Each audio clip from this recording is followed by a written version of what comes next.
Capítulo 8. Unos días más tarde, cuando hubo pasado el terror causado por las ejecuciones, algunos de los animales recordaron, o creyeron recordar, que el sexto mandamiento decretaba: ningún animal matará a otro animal. Y aunque nadie quería decirlo delante de los cerdos o los perros, se tenía la sensación de que la matanza producida no cuadraba con eso. Trevor le pidió a Benjamín que le leyera el sexto mandamiento, y cuando Benjamín, como de costumbre, dijo que no quería inmiscuirse en esos asuntos, buscó a Muriel. Muriel le leyó el mandamiento, que decía: ningún animal matará a otro animal sin motivo. De alguna manera, las dos últimas palabras se habían borrado de la memoria de los animales. Ahora veían que no se había violado ese mandamiento, ya que sin duda había un buen motivo para matar a los traidores aliados con Bola de Nieve. Durante todo el año, los animales trabajaron aún más duro que el año anterior. Reconstruir el molino de viento para la fecha fijada, con paredes 2 veces más gruesas que antes, además de atender el trabajo habitual de la granja, implicaba un tremendo esfuerzo. Por momentos, los animales sentían que trabajaban más horas y no se alimentaban mejor que en tiempos de Jones. Los domingos por la mañana, Chillón, sujetando con la pata una larga tira de papel, les leía listas de cifras demostrando que la producción de todo tipo de alimentos había aumentado un 200%, un 300% o un 500%, según el caso. Los animales no veían ninguna razón para no creerle, sobre todo porque ya no recordaban con claridad cuáles habían sido las condiciones antes de la rebelión. De todos modos, había días en los que preferían menos cifras y más comida.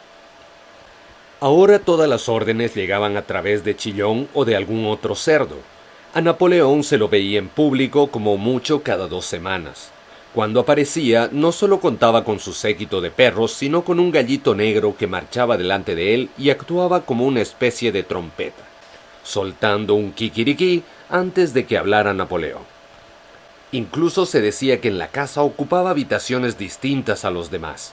Comía solo, atendido por 2 perros, y usaba siempre la vajilla Crown Derby que había estado en la vitrina del aparador del salón. También se anunció que se dispararía siempre el escopete el día de cumpleaños de Napoleón, además de hacerlo en los otros 2 aniversarios. Ahora nadie llamaba a Napoleón simplemente Napoleón. Siempre se lo designaba de manera ceremoniosa como nuestro líder, el camarada Napoleón. Y a los cerdos les gustaba inventarle títulos como padre de todos los animales, terror de la humanidad, protector del redil, amigo de los patitos y otros similares.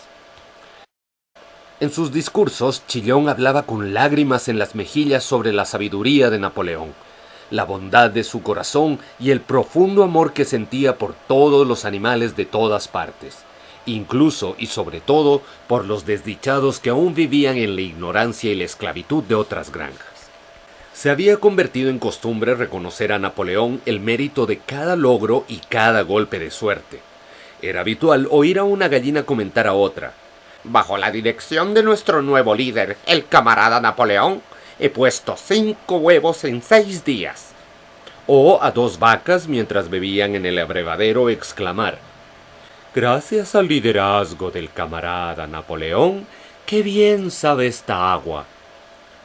El sentimiento general de la granja se expresaba muy bien en un poema titulado Camarada Napoleón, compuesto por Minimus, que decía lo siguiente: amigo de los huérfanos, fuente de felicidad, señor de la basofia, ay cómo se enciende mi alma cuando contemplo tu tranquila e imperiosa mirada, como el sol en el cielo, camarada Napoleón. Tú eres el dador de todo lo que tus criaturas aman, barriga llena 2 veces al día, paja limpia donde revolcarse. Todo animal grande o pequeño duerme en paz en su establo. Tú velas por todos, camarada Napoleón. Si tuviera un lechón, antes de que creciera y fuera como una botella o un rodillo, aprendería a serte leal y fiel. Sí, y su primer chillido sería: Camarada Napoleón. Napoleón aprobó ese poema e hizo que se grabara en la pared del establo principal, en el extremo opuesto a donde estaban los 7 mandamientos. Se remató con un retrato de Napoleón de perfil ejecutado por Chillón con pintura blanca. Entretanto, con la intervención de Whymper, Napoleón realizaba complicadas negociaciones con Frederick y Pilkington. La pila de madera aún estaba sin vender. De los dos, Frederick era quien más interés mostraba por comprarla, pero no ofrecía un precio razonable.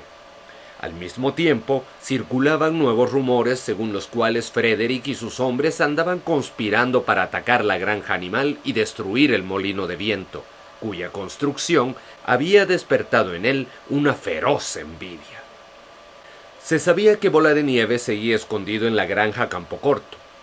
A mediados del verano, los animales se alarmaron al oír que 3 gallinas se habían presentado y habían confesado que, inspiradas por Bola de Nieve, se habían conjurado para asesinar a Napoleón. Fueron ejecutadas de inmediato, y se tomaron nuevas precauciones para proteger a Napoleón. 4 perros vigilaban su cama por la noche, uno en cada esquina, y encargaron a un cerdo joven llamado Pitarroso la tarea de probar todos sus alimentos antes de que él se los comiera, por si estaban envenenados. Por esa época se supo que Napoleón había dispuesto vender la pila de madera al señor Pilkington, y que también formalizaría un acuerdo permanente para el intercambio de ciertos productos entre la granja animal y Monte Raposo. Las relaciones entre Napoleón y Pilkington, aunque canalizadas solo a través de Whymper, eran ahora casi amistosas. Los animales desconfiaban de Pilkington como ser humano, pero lo preferían a Frederick, a quien temían y odiaban. A medida que avanzaba el verano y se acercaba la terminación del molino, había cada vez más rumores de un inminente ataque a traición. Se decía que Frederick pensaba acometer con 20 hombres armados y que ya había sobornado a los jueces y a la policía. Si lograba apoderarse de los títulos de propiedad de la granja animal, ellos no intervendrían. Por otra parte, desde Campocorto se filtraban historias terribles acerca de las crueldades que Frederick infligía a sus animales. Había azotado a un viejo caballo hasta matarlo, había hecho pasar hambre a sus vacas, había matado a un perro arrojándolo a un horno. Por las tardes se divertía haciendo pelear a gallos con trozos de hojas de afeitar atados a las espuelas. Los animales sentían que les hervía de rabia la sangre al enterarse del trato que recibían sus camaradas, y a veces pedían a gritos que se los dejara ir todos juntos a atacar la granja Campocorto, a expulsar a los seres humanos y liberar a los animales.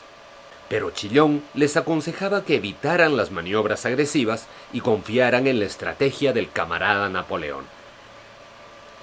Sin embargo, el rechazo a Frederick iba en aumento. Un domingo por la mañana, Napoleón apareció en el establo y explicó que en ningún momento había pensado en vender la pila de madera a Frederick.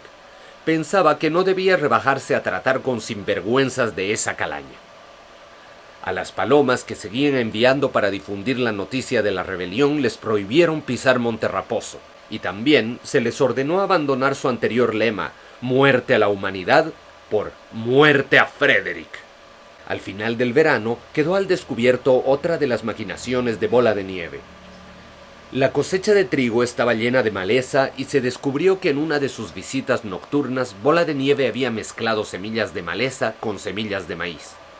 Un ganso que estaba al tanto del complot había confesado su culpa a Chillón y se suicidó de inmediato ingiriendo bayas de beladona. Los animales también se enteraron de que Bola de Nieve nunca había recibido, como muchos de ellos habían creído hasta ese momento, la orden de héroe animal de primera clase. Eso no era más que una leyenda que el propio Bola de Nieve había hecho circular poco después de la batalla del establo.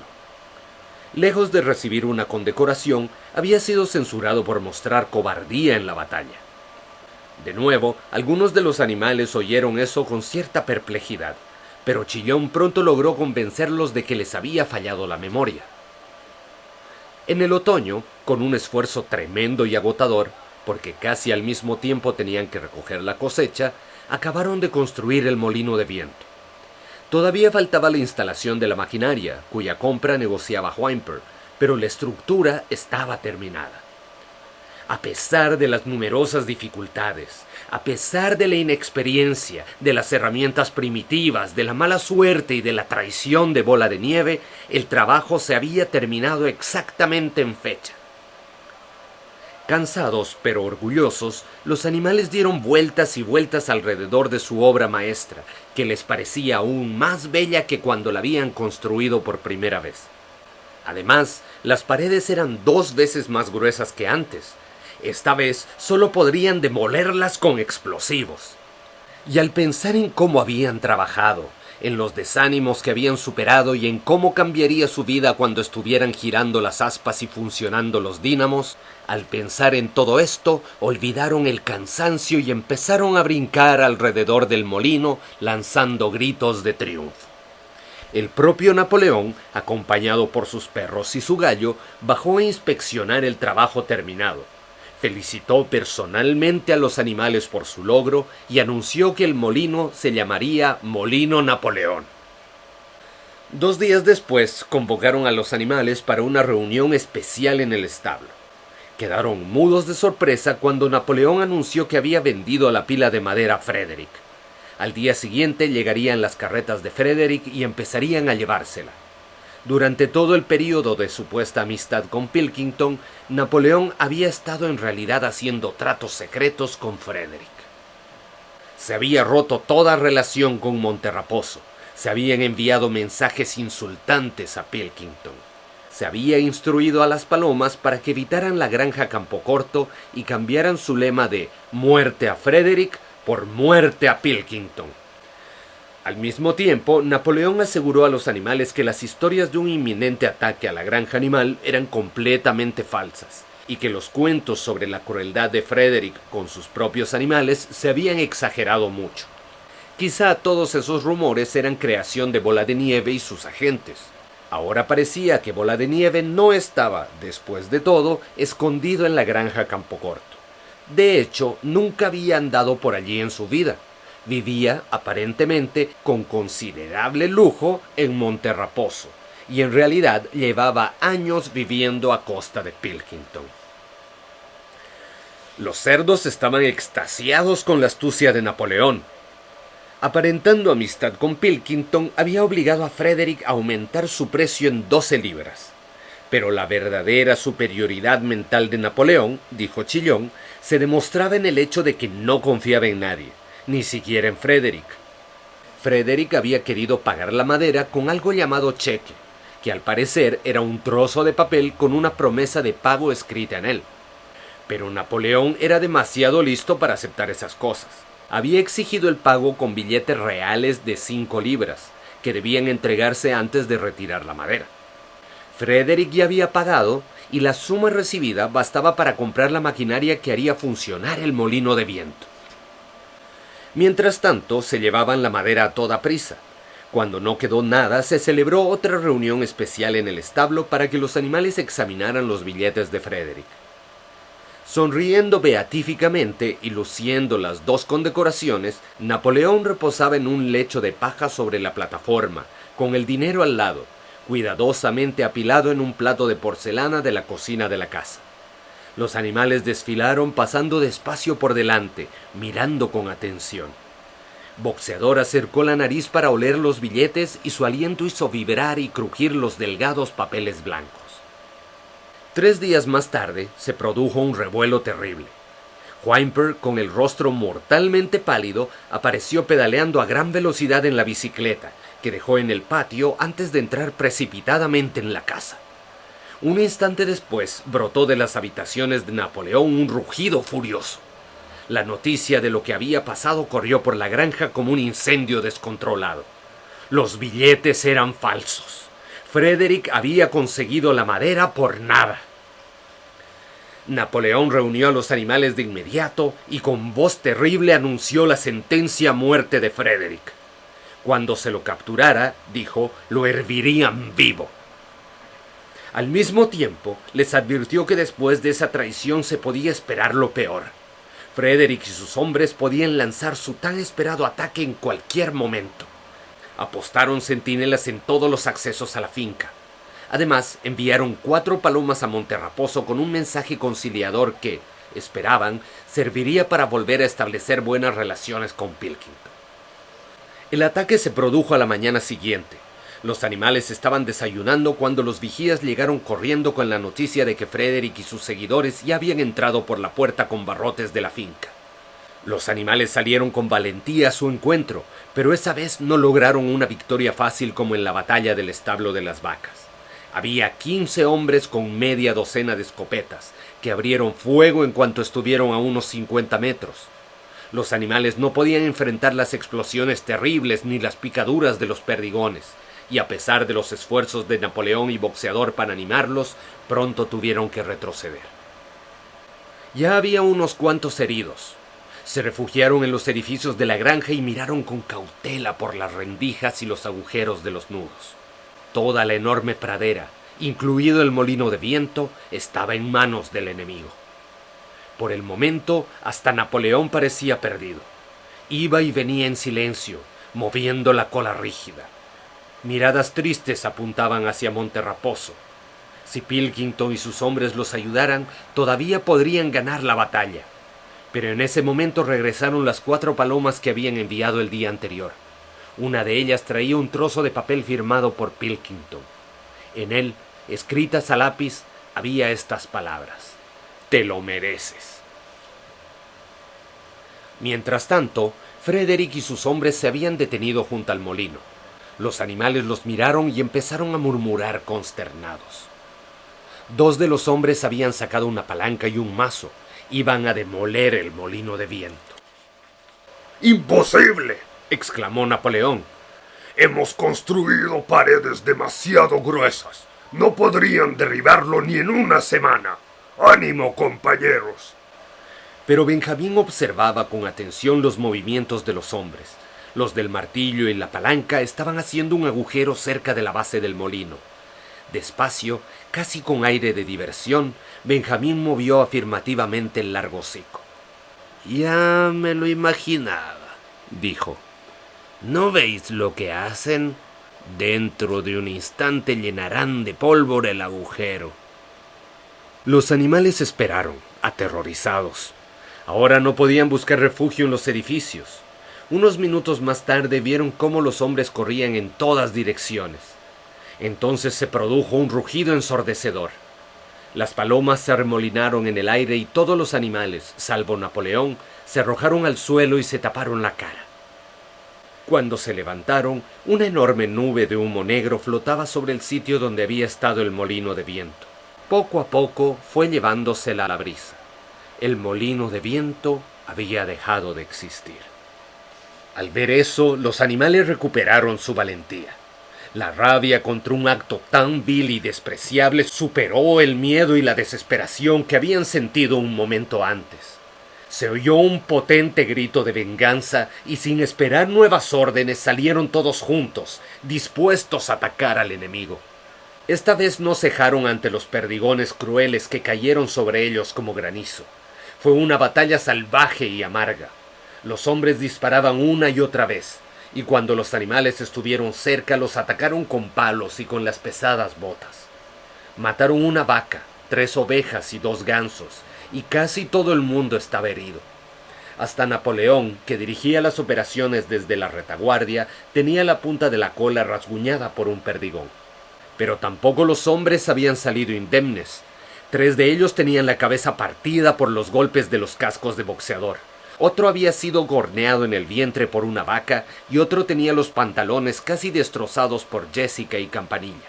Y cuando los 9 perros de la guardia personal de Napoleón, enviados a dar un rodeo al amparo del seto, aparecieron de repente por un lado, ladrando con ferocidad, el pánico se apoderó de ellos. Vieron que estaban en peligro de ser rodeados. Frederick gritó a sus hombres que salieran de allí mientras tenían escapatoria, y un instante después, el cobarde enemigo corría tratando de salvar la vida.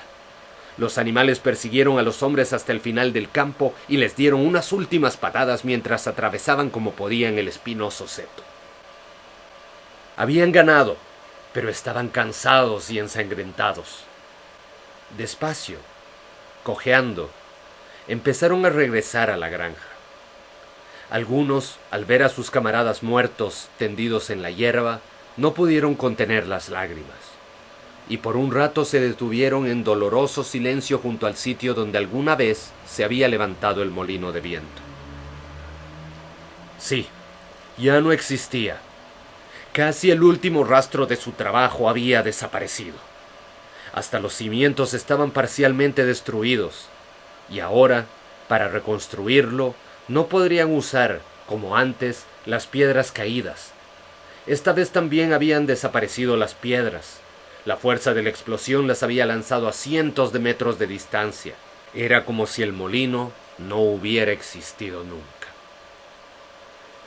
Cuando se estaban acercando a la granja, Chillón, que inexplicablemente había estado ausente durante el combate, se acercó saltando a ellos, moviendo la cola radiante de satisfacción.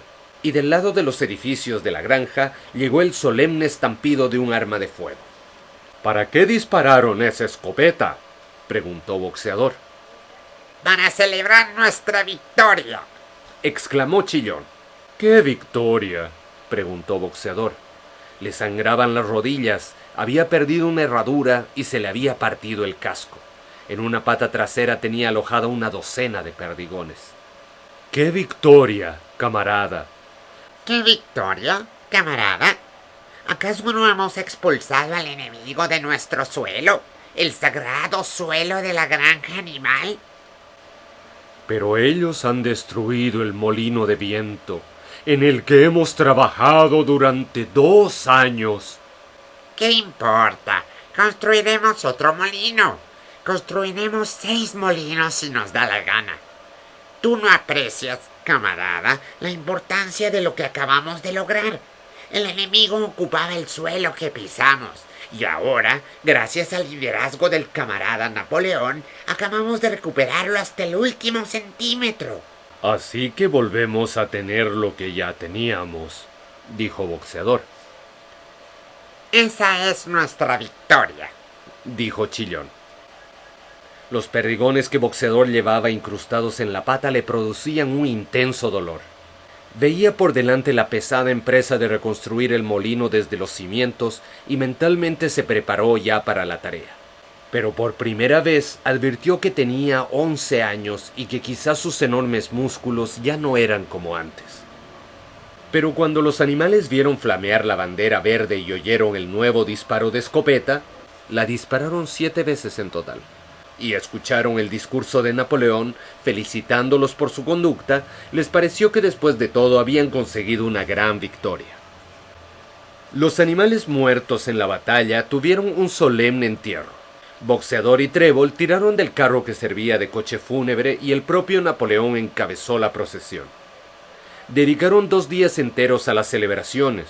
Hubo canciones, discursos y más disparos de escopeta, y cada animal recibió como regalo especial una manzana, 2 onzas de maíz las aves y 3 bizcochos cada perro. Se anunció que la batalla se llamaría Batalla del Molino y que Napoleón había creado una nueva condecoración, la Orden de la Bandera Verde, que se había otorgado a sí mismo. En medio del júbilo general, se olvidó el desgraciado asunto de los billetes. Unos días más tarde, los cerdos encontraron una caja de whisky en los sótanos de la casa. La habían pasado por alto en el momento de ocuparla. Esa noche se oyó entonar en la casa ruidosas canciones en las que, para sorpresa de todos, se mezclaban compases de Bestias de Inglaterra. A eso de las 9:30, se vio perfectamente que Napoleón, con un viejo sombrero hongo del señor Jones, salía por la puerta trasera. Daba unas vueltas rápidas por el patio y desaparecía de nuevo en la casa. Pero por la mañana reinaba en el lugar un profundo silencio. No se veía por allí ningún cerdo. Eran casi las 9 cuando apareció Chillón, caminando despacio y abatido, la mirada apagada, la cola flácida y con apariencia de estar gravemente enfermo. Reunió a los animales y les anunció que tenía una terrible noticia. El camarada Napoleón se estaba muriendo. Se oyó un grito lastimero. Colocaron paja delante de la puerta de la casa y los animales caminaban de puntillas.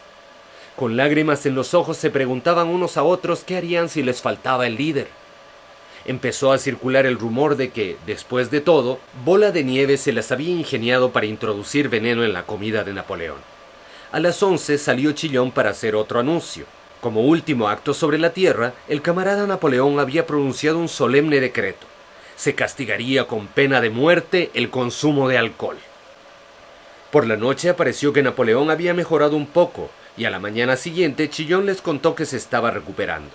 Al atardecer, Napoleón había vuelto a su trabajo, y un día después se supo que había dado instrucciones a Whymper para que comprara en Willingdon algunos folletos sobre fermentación y destilado. Una semana más tarde, Napoleón ordenó arar el pequeño prado situado detrás de la huerta, que antes había pensado reservar como sitio de pastoreo para los animales que ya no podían trabajar. Se explicó que la tierra estaba agotada y había que renovarla, pero pronto se supo que la intención de Napoleón era sembrar allí cebada. Por esa época se produjo un extraño suceso que casi nadie logró entender. Una noche, a eso de las 12, se oyó un fuerte estruendo en el patio y los animales salieron corriendo de los establos. Era una noche de luna. Al pie de la pared trasera del establo grande, donde estaban escritos los 7 mandamientos, había una escalera partida en 2. Junto a ella, aturdido y en el suelo, estaba Chillón. A su lado había un farol, un pincel y un bote de pintura blanca volcado. Los perros rodearon inmediatamente a Chillón y lo acompañaron de vuelta a la casa en cuanto pudo caminar. Ninguno de los animales sabía qué significaba esa situación, salvo el viejo Benjamín, que asintió moviendo el hocico con aire sagaz y pareció entender, aunque no dijo nada. Pero unos días más tarde, Muriel, leyendo los 7 mandamientos en voz baja, notó que había otro mandamiento que los animales no recordaban bien. Creían que el 5.º mandamiento era: ningún animal beberá alcohol, pero habían olvidado 2 palabras. En realidad, el mandamiento decía: ningún animal beberá alcohol en exceso.